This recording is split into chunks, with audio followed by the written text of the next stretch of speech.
Yes. Thank you. Are you ready? Let's start the meeting. Welcome everybody to this meeting of the Audit Committee, Monday the 4th of July, 6 p.m, so we'll make a start. I've got an announcement to make first. And in accordance with the openness of local bodies regulations 2014, this meeting is being live streamed and may otherwise be recorded, filmed or communicated in other media platforms. Recording of this meeting will be made available on the Council's YouTube channel shortly after the meeting. Both councillors and officers in attendance are reminded to make full use of and speak clearly into the microphones available at all times. A reminder that mobile phones should be turned off or put on silent mode. Those present at the meeting refrain from taking telephone calls. A polite reminder that all members and members of the public in attendance must not act in disorderly or disruptive manner or otherwise interfere with the council's business. Okay. So without further ado, we're on to the main agenda. Item 1, apologies for absence, please. Apologies for absence have been received from Councillor Lily Kaufman and Councillor Jeffrey Kaufman. Okay. Item 2, appointments of substitutes. None have been received, Chair. Item 3, declarations of interest. No. Okay. Item 4, which is the main topic of the evening, audit findings, reports and management representative letter 2021. I ask Tracy to come in here, please. Thank you, Chair. Good evening, members. So this report asks members to review and approve the annual accounts, which includes the annual governance statement for 2020-21, which is attached to Appendix 1. It also asks that I am given authority to make any final changes required by the external auditors and to approve the management representation letter in Appendix 3. The report also presents the audit findings report in Appendix 2, and that's from Grant Thornton. And this evening we have Grant Patterson and Paul Harvey from Grant Thornton who are here this evening to talk you through their report. Since the draft versions of the accounts and the governance statement were published last year, there have been some changes following the audit. So considering Appendix 1 on the accounts and the annual governance statement, I'll pick up just a brief change on the annual governance statement just to outline that to you. The biggest change compromises of an additional section, which is section 7, and that starts on page 162 of the agenda packs. And the purpose of that additional section is intended to provide a bridging update between last September when the annual governance statement was produced and current day when we're due to seek sign-off of the annual governance statement. And you'll see there it just provides a bit of an update in terms of a significant event that's happened since, which is around the corporate peer review having taken place earlier in this financial year. And I'll just hand over to Colin, who's going to just outline a couple of changes on the annual accounts for you. So with the annual accounts, there was a couple of major changes. One was the valuation of fluids, for land at fluids, which had been overstated in the accounts, and so the valuers had valued it wrong, I think for a number of years, so we had to make an adjustment in the accounts to reflect that. And the other large change was with the business grants that we issued out to businesses. It was shown in the wrong part of the accounts, it was shown in reserves, but we had to show it as a creditor, so we had to move that around. There were other adjustments as well, which are highlighted in the report, but they're just two I'd like to highlight to you. Thank you, Colin. So this evening in the accounts, they are kind of represented so that you've got the accurate and correct sort of presentation of those items in the accounts before you. Before I hand over to Grant Thornton, just wanted to point out around Appendix 3, that's the management representation letter, and that letter confirms that the council has provided all relevant information to the auditors and that's again subject to approval by this committee and will be signed by myself as Section 1 Final Officer and passing that over to our external auditors. So I'll now pass over to Grant and Paul from Grant Thornton to talk to the audit on his report. Thank you.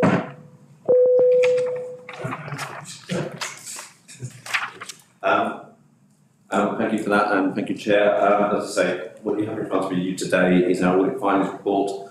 I'm just going to give a quick sort of headlines review, and then Paul will take you through the adjustments, which have been summarised already, but just take you through the adjustments that are in our appendix. So we are now actually sort of close to the position of being able to issue an opinion on the financial statements, and that will be an unmodified opinion in respect of the 2021 financial year. If I take you to, I think it's page 3 of our report, which is Entitlement Agenda 2, around that, so which is the headlines. There have been some significant, I suppose, in the way amendments to the economic spending statement, and that's on 1.9 million. Sorry, Appendix C. Page 5 of the additional page 5 agenda pack. of the supplementary pack. Second or Yeah, got it. update 4. So I'm slightly old school, I've got it in paper in front of me. So, but yes, it's page 5 of the electronic pack. So we're just highlighting there that the main change to COS was 1.9 million. That is primarily driven by a change to the defined net pension liability. That does actually get reversed, a technical reverse out, and also, I'll talk you through this as a reversal to the protection fund. Both of those don't impact upon your, I suppose, your spending power or your budget in that sense, but they do represent significant changes to COS. There are 2 unadjusted misstatements within the financial statements. One is in relation to creditors, where we undertook some testing of goods received notes, and we identified that 3 items that had been accrued had already been paid, so they shouldn't have been credited at the year end. We did an extrapolation of that error, and it's £96,000. That's against our materiality of 420,000. You can't adjust for that. Well, you can adjust for the free of 2,188. You can't adjust for extrapolation. That's for us to just look at that and go, could it be materially misstated? And the other one was in relation to property, plant and equipment, where, in a similar way to last year, in terms of understanding the source data, that still wasn't available during 2021. We've used alternative audit procedures in terms of estimating the areas used. And we've got ourselves satisfied that the maximum that the valuation could be out is £334,000. So we're satisfied again that's not a material issue for the financial statements. So those are the sort of 2 areas that we wish to bring to your attention. There are some recommendations linked into that around improving the source data. I think certainly something the council is working on for 21-22, and around looking at the processes for GRNIs, where when you're sort of accruing at year end, making sure that you pay them and matching appropriately. As the overall work is essentially complete, we've still got final sort of internal reviews to do. But as I say, we're requesting an unmodified opinion. We can look at what you just heard around the other information around the annual governance statement. We're satisfied that's now been brought up to speed in terms of, or up to date in terms of where we are. And I suppose coming onto the letter of representation, I would just really point out to you that it's a standard letter of representation. We aren't asking for specific representations, but within it, it will say that you are sort of comfortable with unadjusted statements within there as well, and the adjustments that have gone through the account. So it's just when you give approval that they are in line with that. So overall, we are there. I will, in terms of value for money, before I hand over the call, we haven't quite finished our work on value for money yet. I'm going to do that in this month. I'm going to take that work. We did consider, or we are looking at, given the delay in the accounts, was that potentially a significant weakness. At this point in time, we're satisfied that given the changes you've had within the council, i.e. you've now moved to a permanent officer, a permanent finance manager. Overall, I think at this point we're satisfied it's not a significant weakness. but there might be some improvement recommendations coming out of that, so that would enable me to issue the opinion. But that work should be completed within the next month or so going forward. We've not had to exercise any of our statutory powers either, so in terms of that side, etc. So what I might do now is hand over to Paul, which is going to give a bit more detail to some of those adjustments, which are in Appendix 3. We recognise it's quite a long list, but it's probably just making sure that you're happy and you understand what those adjustments were. So I was going to start on page 9, which kind of takes us through all of our significant risks that we identified in the audit plan and just kind of say where we are and what our conclusions are. So the first one is it's a standard and it's a mandatory significant risk, which is around management overriding controls. So as it sets out, the main area we do look at this is your accounting estimates and look at journals that have been posted during the year and look at your accounting policies. As you can see, we haven't had any issues in relation to that risk. Going on to the next page. Report, is it your page 9 or? Yeah, Your page 9. your page 9, yep, our page 7. So. I'll go with the page that you've got just In the electronic. for consistency. So moving on to page 10, again, this is kind of a presumed risk similar to the management overriding controls under the auditing standards. However, in this case, what we can do is we can rebut it if we don't think it's applicable. So as you can see in both of these cases, we've decided that this risk isn't applicable. This is what we set out in the audit plan. And although that means we're not doing the amount of work we would do if it's significant risk, we still have done work around income and expenditure and we've not found any issues in those respects. Moving on to page 11, so this one's around valuation of land and buildings. So obviously the PP&E, property, plant and equipment values within your financial statements is one of your biggest numbers in your accounts, and it's also based on estimates. So you get an expert in, i.e. your valuer to come and value those properties, and that's the figure that goes into the account. So there's a lot of information and kind of judgments that go into that. So obviously we identify that as a significant risk, but we want to kind of look into it in a lot more detail. And as Grant and Collier kind of said, in 1920 we identified an issue around the source data used for your valuations. Now obviously we only signed off and issued our opinion on those in August last year, so obviously that was after this year end, so you'd already gone through your valuation process for that year. So that issue has kind of continued on. So what we've done is we've kind of looked into these again, we picked a sample, and in this case officers have also asked the valuer to go and look at your 6 biggest assets and have a look at the floor plans and the source data that was used. He's come back with some slight adjustments to those, which we've taken on board this year, and I think they'll be formally rolled into the 21 and 22 valuation process. But like we said, it's kind of come out to we've done an extrapolation, and it's come out at 334,000 as a potential statement. Obviously that's below our materiality, but it's still logical, so that's why we're flagging it with yourselves. Also, as Connie said, as part of that testing, we looked at the source data for food slave, for the land of food slave. We identified, as part of that, we asked for the source data that's used is the acreage. I think that was it. The source data is about 70 acres. We asked for evidence to support that size. And actually it turned out that it was almost like a transposition error, instead of 70 it should have been 7 acres.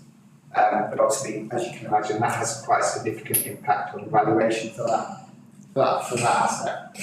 So the valuer was asked to go out and kind of redo the valuation based on the correct size. But I think what we found is that that's kind of, I think that the source, the 70 acres has been used since it was slightly valued, which was about 6 or 7 years ago. So it's a problem that's been rolling on, but it's just that it happened to be in our sample this year and we picked it up. What we did do is ask officers just to make sure that around those community assets and land, there were no other issues or any more transposition errors. We didn't identify any. 17. So that's that one. Moving on to page 12, net liability. Again, this is one of our significant risks. Again, it's one of the biggest figures in your account, and it's also based on your expert, the actuary, who uses a lot of estimates and judgments to come up with the figure and estimate that value. We didn't identify any issues in the approach that the valuer took, the actuary took. However, since the draft accounts were presented, were prepared, the Leicestershire Pension Fund asked the actuary to do revised valuations due to a number of issues that were identified during that audit, and that's resulted in an £834,000 adjustment to your financial statements and the net liability. So it's an increase. It's a reduction in the net liability, so it's around the assets in the pension fund. So it's reduced your liability. So I think moving on, if we go down to the appendices, which are scrolling down, start on page 25. So, as Grant said, there's 2 recommendations that we've made from our work, which is around the source data, which is a kind of a carryover from 1920. So we've got the next appendix, which is recommendations from the prior year. You'll notice that this one wasn't implemented, but it's just because of time. Yes. This thing's not working. Thank you, Chair. I just wanted, what does unmodified mean?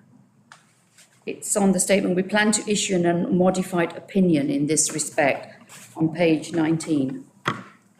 It's audit speak, to be honest.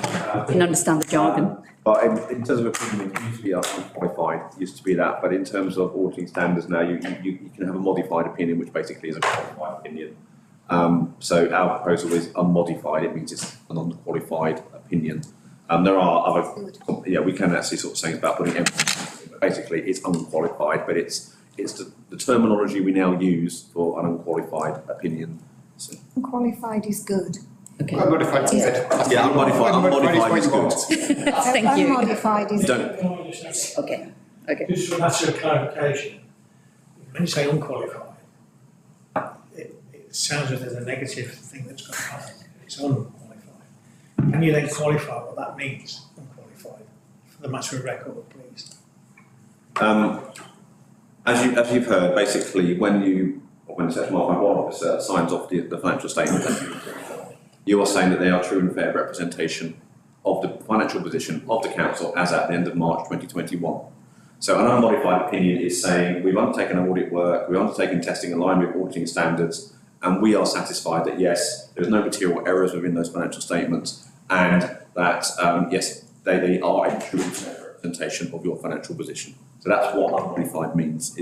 And there's also nothing that from our work that we feel we need to highlight in our opinion, because there's other elements we can do if we felt like there was something specific in the financial statements that we would point someone towards, normally your disclosures, and an emphasis matter. It's not, it wouldn't modify our opinion, but we'd say actually you ought to read that, but it's nothing like that either. So it's really as standard an opinion as you can get. Okay, thank you. All right, Yeah, thank you. Yes, got it. do you want to take it? So, just may I ask you any more questions before we go on? We might lose is that right? Yeah. Have you got any questions to Paul before we move on? not at the minute. Not at the moment.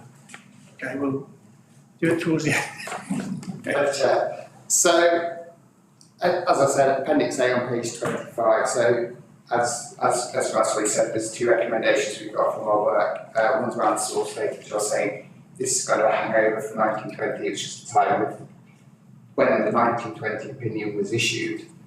You'd already had your valuation, so although we made that recommendation in 1920, you didn't have the opportunity to make that change from 2021. So that's what this one is. And if we go to Appendix B in a minute, the 4 recommendations we made from 1920, that's the one that we say you haven't done, but it's because of that timing. So as you see, the management response is there.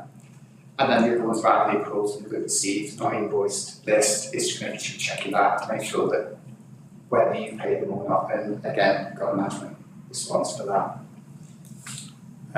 Moving on to Appendix B. So follow the prior recommendations. As I said, the top one is around the liability. That's the one that hasn't been, you haven't implemented based on recommendations. The other ones are around finance fund for trade collection from the bottom line, and use of economic lives. They will find you've implemented those changes for the 2021 accounts. So Appendix C, so this is quite a big one. There's quite a few adjustments. So I'll go through. I think if you've got any questions, if we go down through them and explain, if you put your hands up, I'll answer them as we go. It's probably easy to do that. So the first one's around the issue around Flues Lane. So obviously that's basically that adjustment means that we're reducing community assets by £709,000, or you are, and the opposite edge of that is coming from your evaluation reserve. So there's no impact on your income and expenditure account. Can I ask a question? Sure. Just again, for a point of clarification, we talk about the valuer. Is it an internal or external valuer? So the valuer is management's expert, it's an external valuer. So officers commission a valuer to come out and do these valuations, and officers supply him the information and they check it and then they give you the valuation. So I guess it's one of those that's just kind of somewhere there's not been a check that's been done. That's why this is kind of evolved on since I think 2012-13 when I think Flues Lane was first valued. Yeah, and sorry, just on that, we didn't find it last year because basically we do a sample approach, so it just wasn't picked in our sample. I mean, I don't know, we don't know the full details, but it could be something simple as someone put the decimal point in the wrong place in the original information that went across. And part of which we have had conversations with the council over the last couple of years is getting that source data right, and that's what you're looking to do now in terms of. Because I think it was a number of years ago that it was handed over, and to be honest, when we've asked a valuer, they've said, well, we don't keep the records, and I think it's so old here that so it is one of those things that needs to be sort of sorted as you go along. So, and you are. So we are satisfied that from the council's point of view, that now is that the record or data surrounding Flues Lane is now accurate. It's been double checked that there is no aggravating features that could come back and bite us. Sorry, yeah, it has been, we've double checked, we've had him go out and have a look as well, so Inns England have gone out and done that. Is it the same valuer?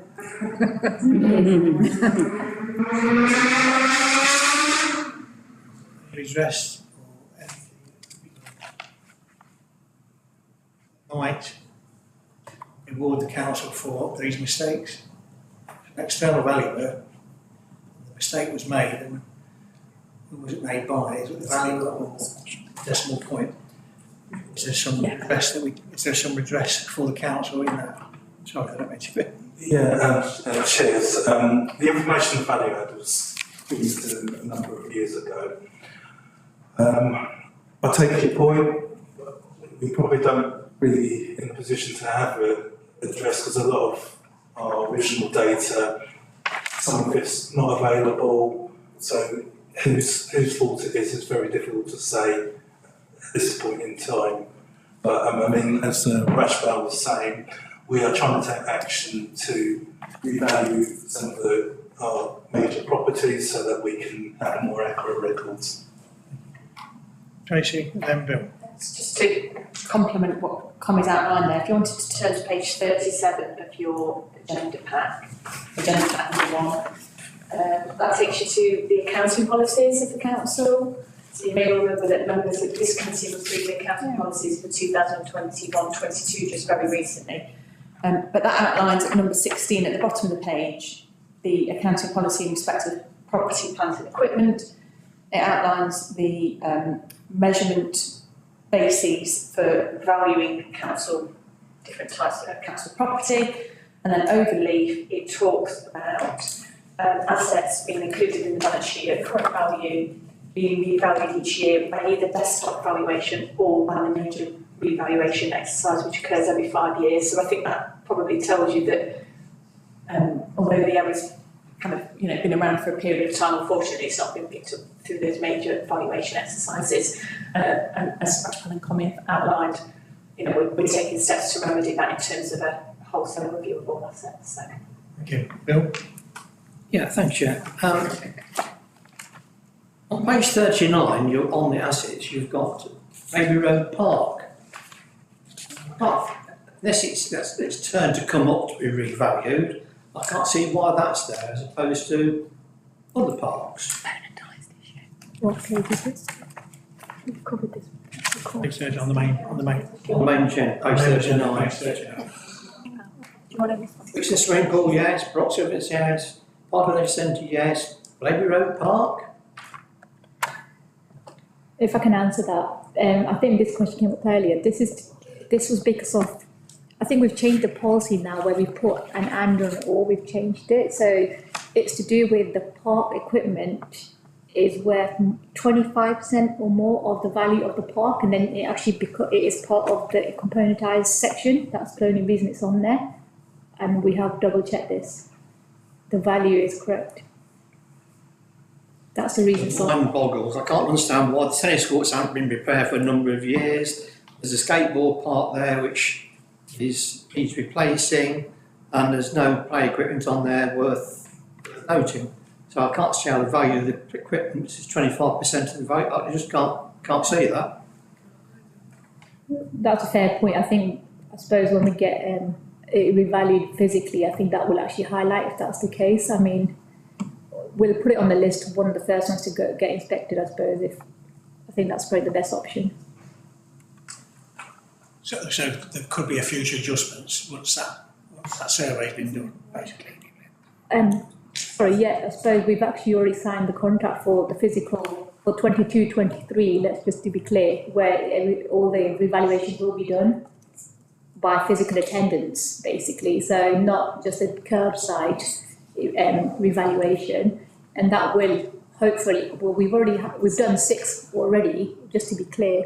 We've done Parklands, we've done the Wigton swimming pool, we've done the depot, there's 2 buildings at the depot, and we've done the Brox Hill Visitor Centre, so they're already been done. So the most material ones have already been done in November, and they're the ones that I suppose Grant mentioned that we'll be moving those adjustments into 22-23, but it was not so material as the word, I suppose. Okay. Thank you. Right, Bill, another question? I'll take it up in another place. Okay. Any further, Richie? Works now. Thank you, Chair. Just so going forward, the source data is as accurate as can be, and that's going to be our responsibility. I'm under the impression. So we're okay with that. The valuations that have come back are realistic and no mistakes, etc. So it's all in hand.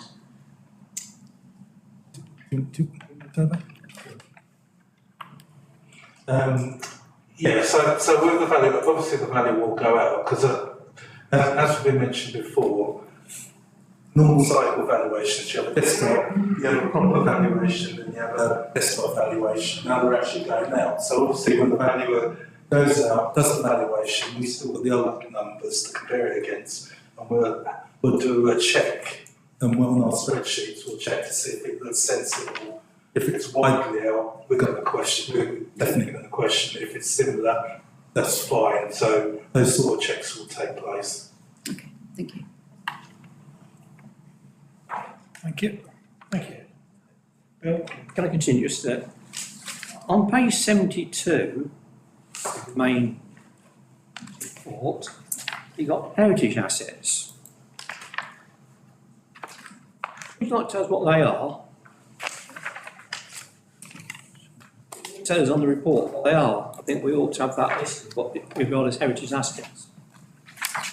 I can start, but I think it's probably more for officers. But I mean, generally, heritage assets would be things like civic regalia and like that. If you own any works of art or anything like that, so there's a specific sort of definition within the accounting code, in the SIPF's accounting code for heritage assets. Those type of assets, community assets tend to be parks, if you know what I mean. But heritage assets are generally those where you have, civic regalia. If you've got, I can see pictures up in here now, but I mean, I don't know if any of them are how valuable they are. Or in a museum, elements like that, would be heritage assets. Normally, evaluations of that, you would maybe look for insurance values, things like that. Against statues and that sort of thing, it's kind of bits where it's hard to put a value on it, as opposed to it's not just a big piece of land like a park or something, which would be more. The reason I asked you is it's gone up by £19,000 in the last year. which is a big percentage of the value of the goods at £50,000. You're also registered from here. Page 79. 70. If you can just give us 5 minutes grace, Chair, Finance Manager Rashton is going to have a look at the asset register, if that's okay. Okay, yeah. Move on and we'll look at it in the background. Okay. Actually, shortly. Thank you. So Paul, do you want to carry on whilst that's being done? Is that okay, everybody? Okay, thank you, Chair. So back on to page 27 of Agenda Plat C, I think it is. So the next one's around, it's a classification around an investment that you had. So you've lent the council £5 million as part of your treasury management strategy. In the financial statements, it should be classified as a short-term investment. It was in your cash equivalence line, so it's just a kind of like presentation change. And again, the next one, the COVID grants, as Conway said, that's one of the changes. It was included within earmark reserves, and should be included in creditors. So it's just a movement between those two. The next one is around the pension fund, the updated pension fund valuation of 834,000. So although this hits the comprehensive income and expenditure through the statutory overrides that you have as a council, it kind of goes to your income expenditure, and goes into the reserve statement, comes out and goes to reserve, so it has no impact on council tax levy or budgeting. The next one's around NNDR creditors. As part of our testing on creditors, we identified £1.3 million worth of creditors that related to the 2019-20 NNDR balancing creditors that you owe. They just hadn't been reversed as part of your in-year reversals. So this one's moving out of creditors, and it kind of hits your the grants income fund, and it comes out. So it's just one of those. Every year you have debtors and creditors related to the collection fund. They can swing between creditors and debtors. What's happened here is just not reversed prior years creditors when you pay the debtors for this year. So the next one is around it's long-term creditors, 100,000. So this is around the goods received, not invoices. So as part of our work, we identified some issues. Officers did some additional testing and identified £100,000 that also needed to come out. So that's just that adjustment. And then finally, the last one. This is in relation to Bushload Developments, which was like a company that you owned. A few years, and it's been set in long-term debtors. What happened was when that company was wound up, there was £100,000 that you saw as a debtor, and there was, I think it was £73,000 was in the bank account. Unfortunately, the bank account was closed before you withdrew that money. So what happens is that money then, the bank, when it closes that bank account, automatically transfers that money to the Treasury.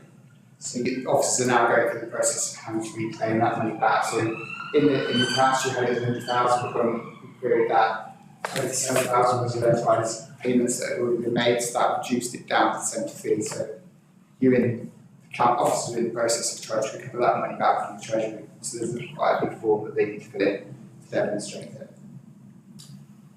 Moving on to the next page. Sorry, can I just ask a question?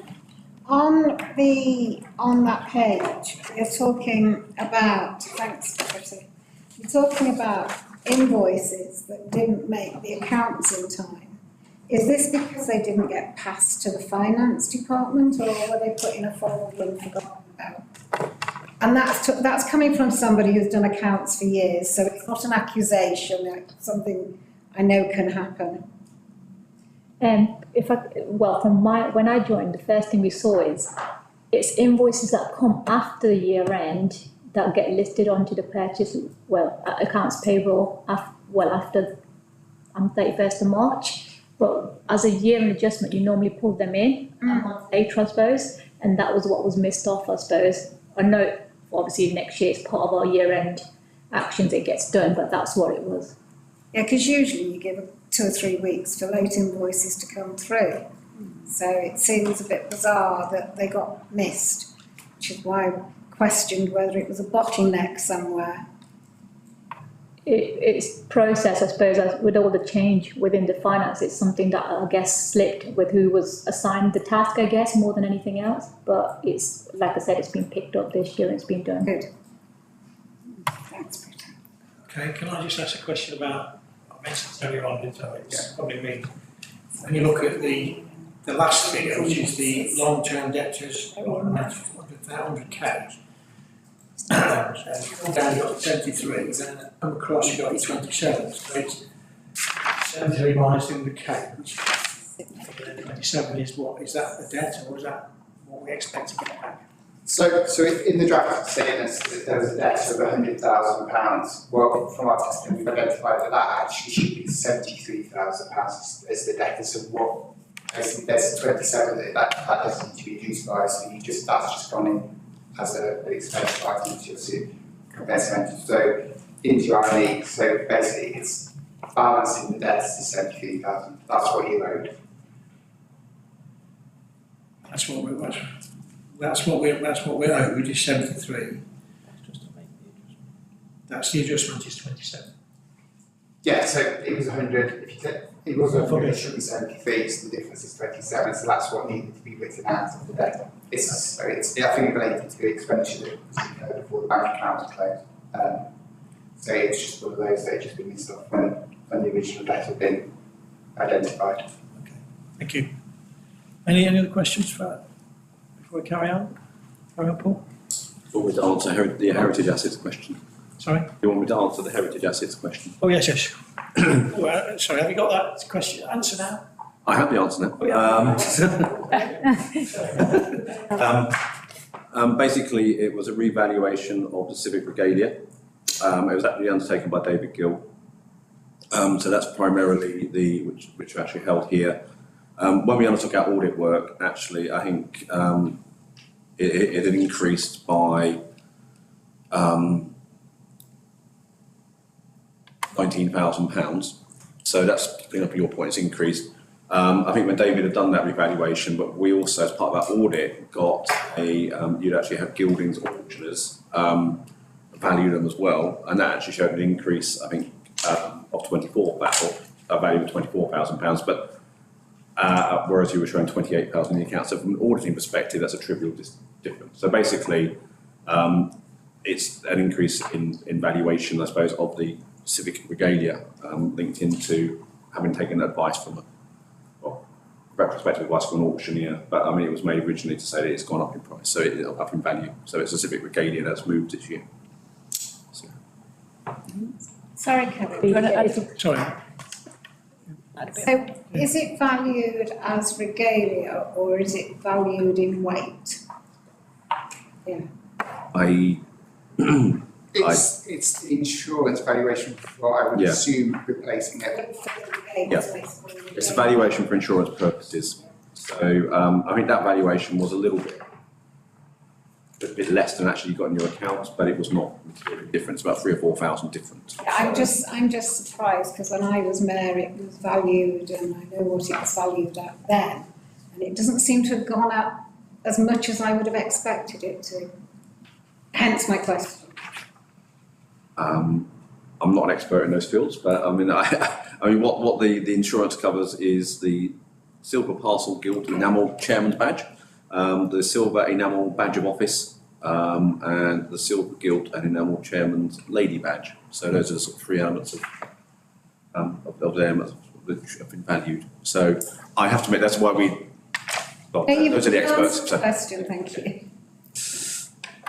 Okay, do you want to tell? Bill? Yes, we talk about heritage assets. I'm surprised that's what's included in heritage assets. Well, the other things that are actually in there in total are Burton's Corner, which I think must be a statue, and you've actually got some Christopher Dresser chairs that are actually on loan to the B&A Museum. Those are the other. We have, and we've got 3 fireplaces on loan to the museum, designed by Christopher Dresser. We've got around 10 windows designed by Christopher Dresser, stained glass windows. The value of that will be eye-watering, shall I say. So I wonder, as for heritage assets, you've only got a small margin of actual assets contained within this building. There's only 2 buildings in the country designed by Christopher Dresser. This is one of them. And some of the things here are world famous, shall I say. That should be part of the heritage, I'd have thought. as an asset? I would, yeah, I mean, presume if they're the actual building itself, that would get picked up in the valuation of the people, of the building itself. Yes. I think what we're looking at here is separate heritage assets, but I think I pick up those points. May I carry on, Chair? Yeah, yes, carry on. More questions? Yes.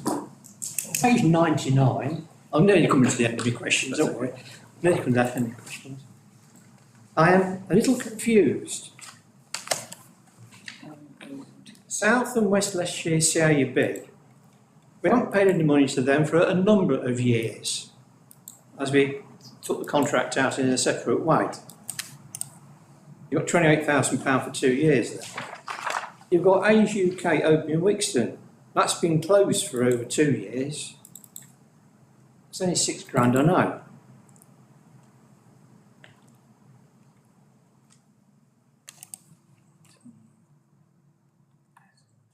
I'm going to have a look back at that one, sorry, yeah. I'm looking at it, but it's the note, I guess, on page 92, if you're still following. Page 99. That's South and West Leicestershire, that's what you just said. That's what you just said.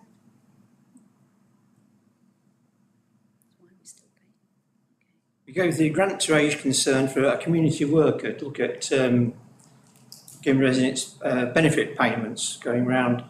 But that's been closed now for a number of years, and this member of staff who worked for them was made redundant 4 years ago. Got to be now, yeah. Got to be. Just look at that one. Sorry. Is that, we need to look at that and that's... Yeah, Chair, I think we just need to look at that, so we don't know of the details, we'll have to just check it and come back to you. In the accounts, it's a minor amount. I agree it's a minor amount of money, but It wouldn't be a material amount that we would necessarily have looked at. We'd have looked at that and gone, does it agree to the trial balance? We might not then specifically review that. I'd appreciate that. No, it's fine. So that's. But it's just for correctness, that's all. No. Being indicative, I know, but No. That's an action plan for the officers. yeah. Can't see ever. Any questions at all? Okay. Paul, do you want to? Carry on, Paul? Thank you, Chair. So moving on to page 28 of our pack, so the next one is some adjustment to the VAT debtor. I think when we tried to get evidence to support the original debtor was very difficult to understand.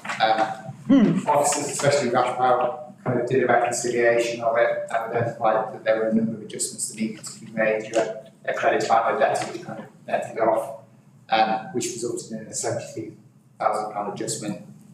And then there was some other minor adjustments which which didn't net off of £10,000 kind of to give you the overall impact that we've kind of set out in our headlines. So moving on, is there any questions on those before I? Can I just ask about the contingency liability risk of mutual? Just a clarification really, it talks about the council is still a scheme creditor, however the impact is not clear.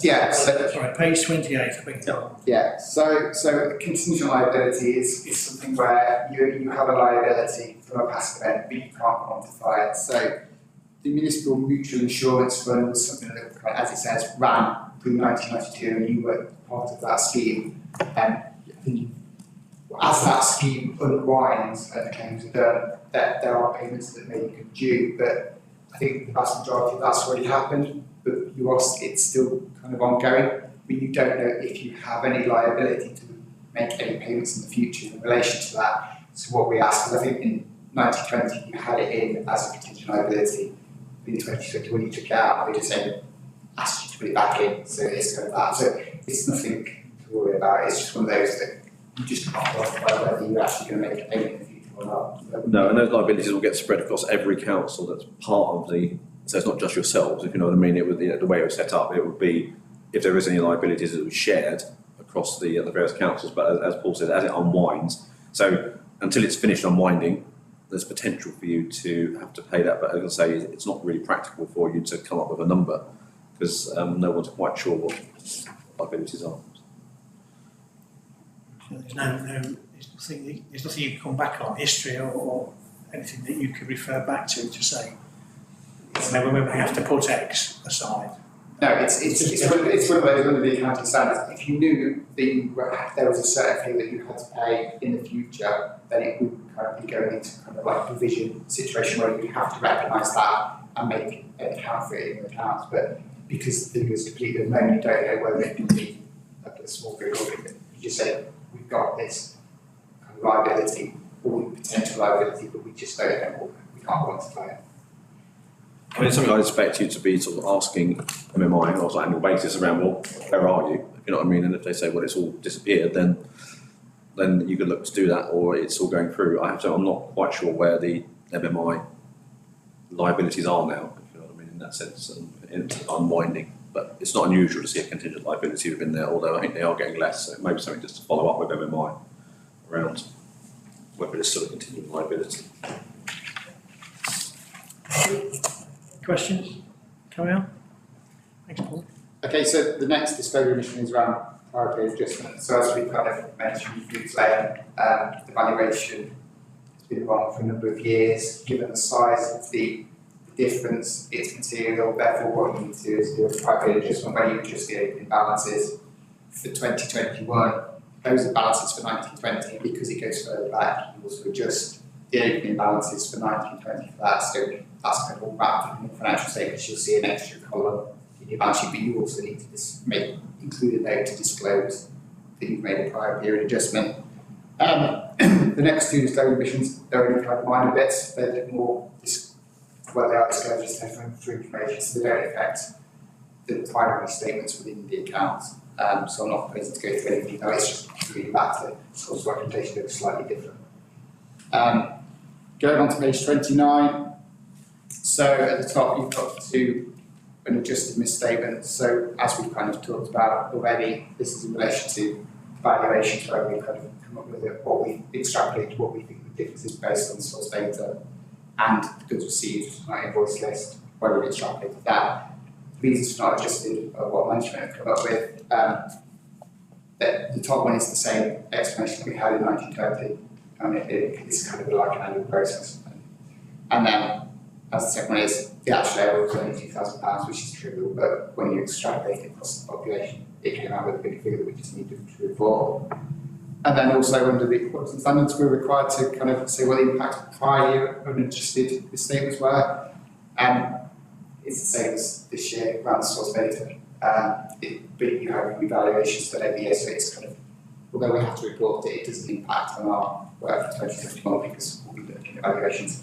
And going forward to 21-22, we'll be looking at valuations again, so it's kind of, we just need to report it valid to you. And that's all of the adjustments. So I'm happy to take any more questions if you've got any on the adjustments. Are there any questions? I don't have any. Questions from the officers? Put you on the spot, isn't it? Thank you. Probably just the final thing is just to draw your attention to fees, which is on page 30 stroke page 28.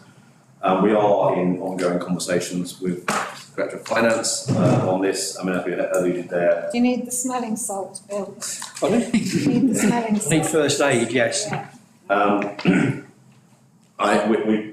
We've done a sort of stuff in a way that's simple, but we've looked at the time charged on the audit by our team. It has taken roughly twice as long to complete the audit this year. So we are in discussions with the Director of Section 151 Officer in terms of potential fee variation.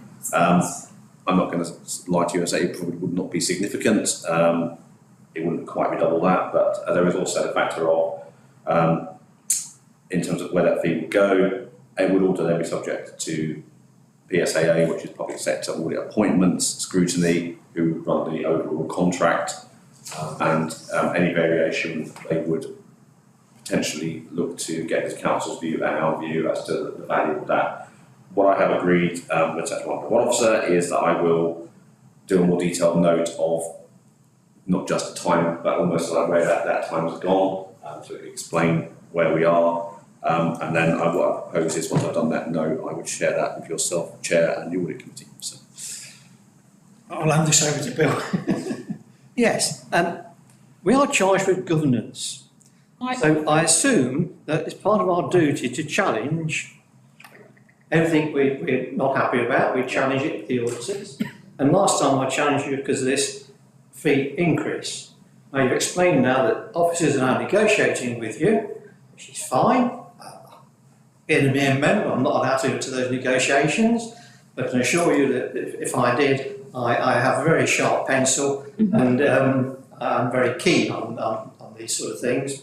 But I'm sure that Tracy will be equally as fair as I would be, of course, and I'm sure we can reach a satisfactory conclusion at the end of the day, which is slightly less, in fact, a lot less than the £20,000 you've got in here extra. So we'll see how we go. If not, I'll see you next year. Thank you, Chair. You will see me next year. I think after that, I don't know, because I think we're waiting to see what the PSA contract comes up with. I mean, I think probably just to clarify that, there's two elements of the fee increase. There's the one, we've got 5544 in it, which was a variation from the PSA scale fee. That factored in the increased expectations of our regulator in terms of undertaking audit work and also the revised approach to value for money. So that was the first one. What we've then had is actually, well, as we are now sitting here to a certain extent, it is now sort of July 2022, and we've only just finished the audit and we've had to work significantly with your finance team to get the audit over the line. So there's just a time, and I can tell you that the time on the clock is twice as long as we would normally expect to take. That's the conversation we're having now with the Section 1.5. What that notion is saying, I think there are robust discussions going on, but ultimately and I've had conversations with the partner, but ultimately I suppose it is a commercial enterprise. It's just how long it's taken us. But yes, I can confirm that we are having robust discussions. Thank you. Thanks, Kerry. Question for Tracy, really. It's taken twice as long, and I'm sure you've checked that, but what are we doing to make sure the next one doesn't take twice as long? Because this is an amount of money that we weren't expecting to have to spend, and we have a good finance team, so what are we doing to make sure that the next time the auditors come in, we get them out the door as fast as possible, because we've got everything ready for them? Good question. Well, I think the auditors touched on it earlier in terms of us now having a complete suite, if you like, in terms of the team. We've recently made some additional appointments within the staff level of the team, so we're really pleased to be taking forward almost a full suite of a finance team going forward.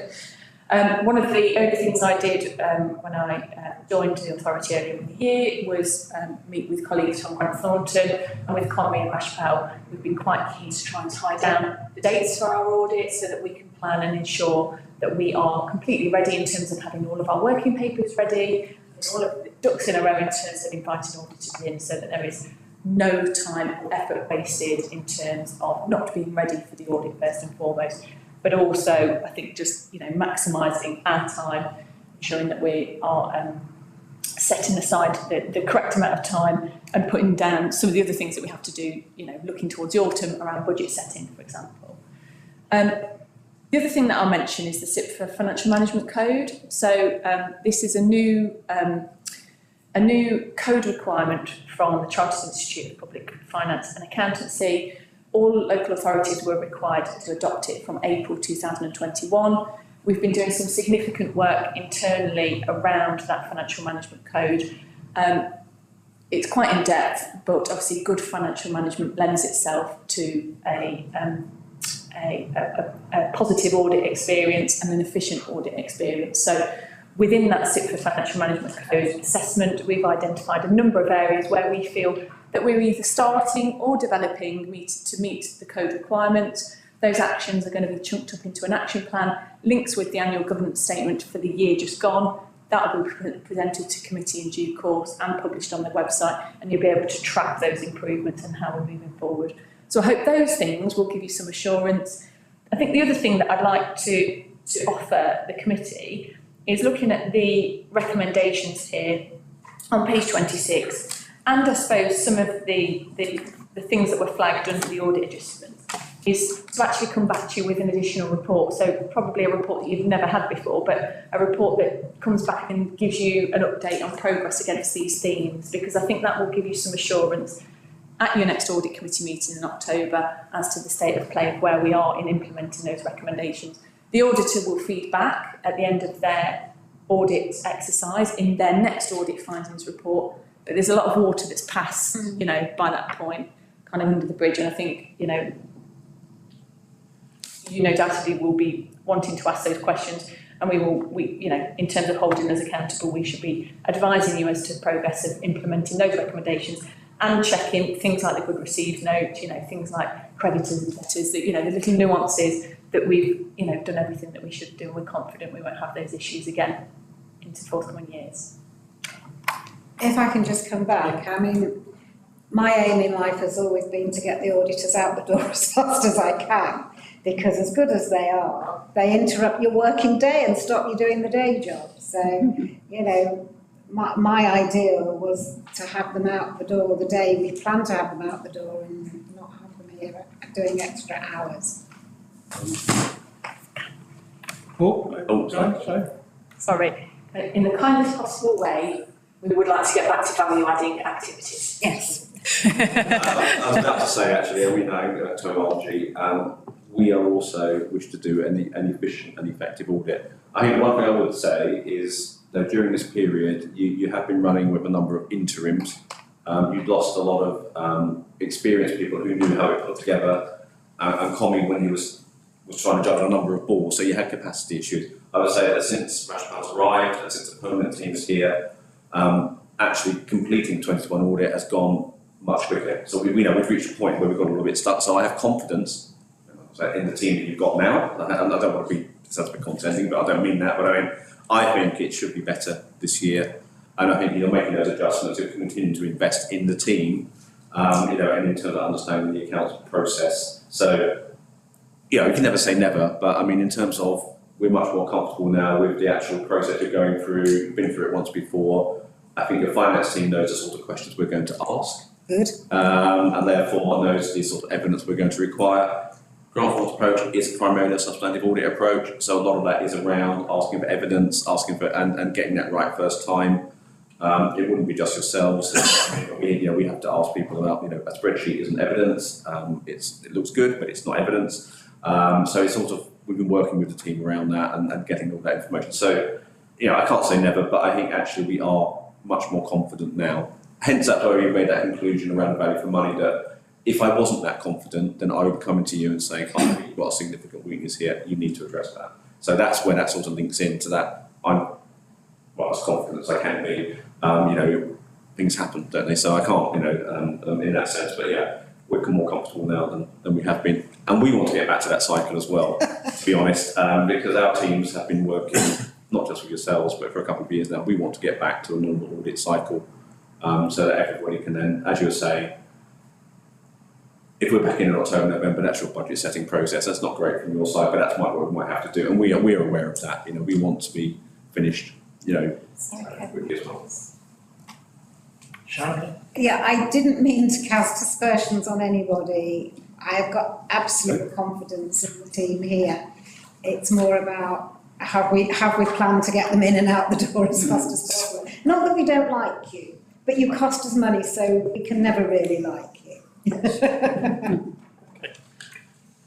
Any questions, Paul? No. Yeah? Okay. All right, that's been quite useful. Okay. Can I just, again, moving forward, all the way through this document, there are aggravated features which suggest we need a medium-term financial plan, but there are significant problems with, we don't know what the budget's going to be this year, next year, or whatever. So from a business perspective, trying to get that medium-term financial plan and get the services properly funded, etc., etc. Are you satisfied from this one that we can move forward in a positive way? So I think we haven't done our value for money work that's ongoing at the moment. So I think what we will do when we finish that is we'll come back with an annual auditor's report, which kind of, it's not like in the past where the BFO conclusion is being qualified or unqualified. This is a more detailed report. We look into kind of the same areas, but we go into more detail and give some more narrative and we'll give you some recommendations. I think what we're looking at is that you have the arrangements in place. We appreciate that there's a lot of uncertainty around funding going forward, but it's, are you making plans and have you got the arrangements in place to kind of adapt to what comes along, as opposed to, yes, you've got this funding gap, which I think most councils have got, but you're not bearing your heads in understanding, you're not kind of making sure you've got arrangements to deal with that. And I guess that's the angle we're coming from, as opposed to say, just because you have a funding gap, that's not the issue, it's what you're doing about it, which we'll be looking at in more detail.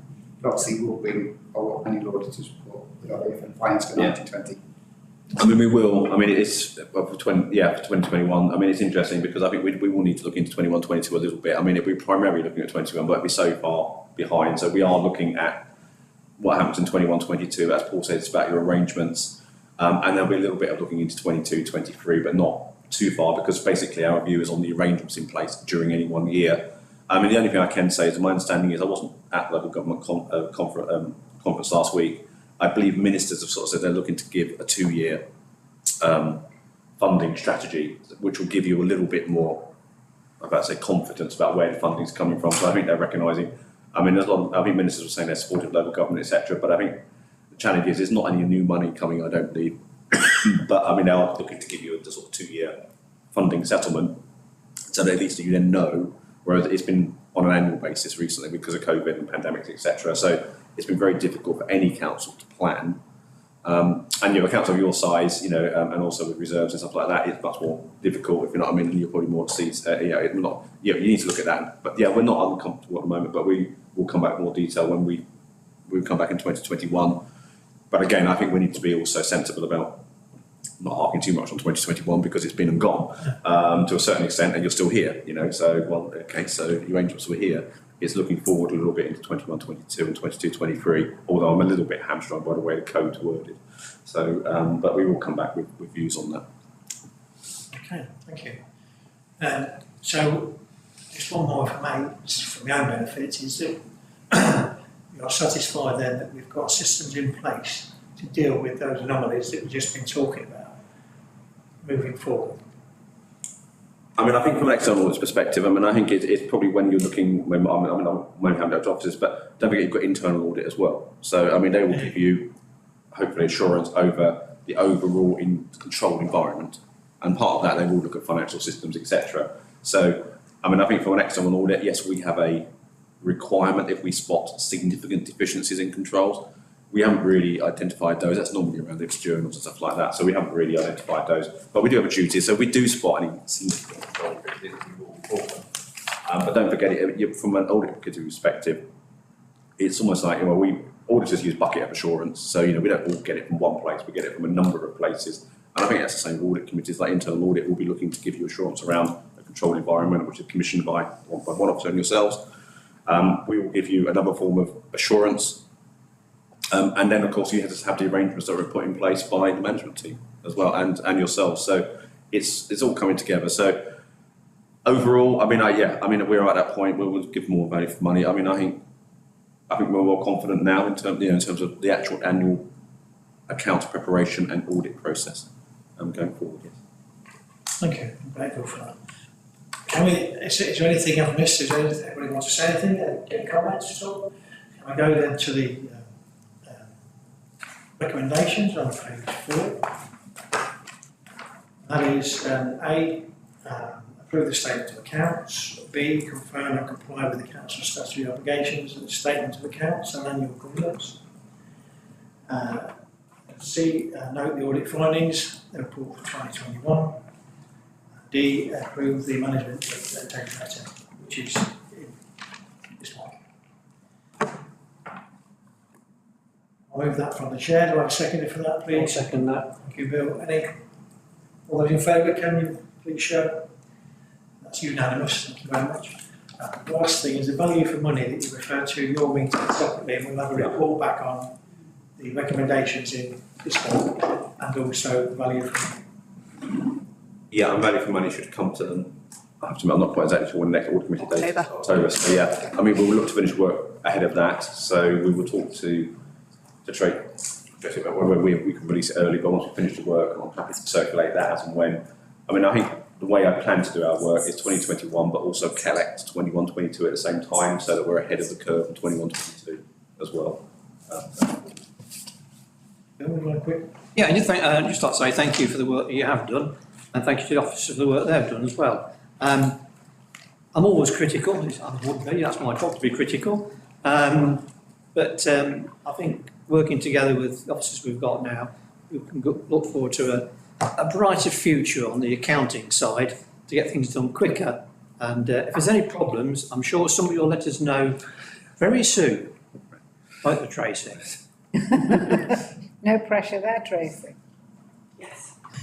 Thank you. Okay, that will include the audit fees that you're going to be talking about, overall the value for money and recommendations. Yeah, I think perhaps on the audit fees, when we have reached a resolution and we're in a position to share that, I think I'll perhaps pop an email around just to let you know. And then on as Grant said, on the value for money report, although it will come to the October committee, we'll of course share that with you as early as possible. Thank you, Chair. I just wanted to say thank you for these reports. Actually, they're actually quite legible from somebody who's not coming from an accounting background. So thank you for making it easier to read.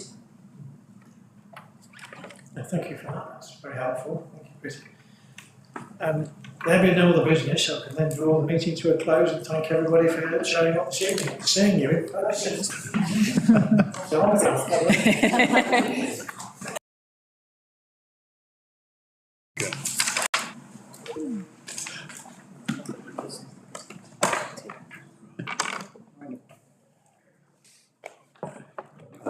And I think that's actually quite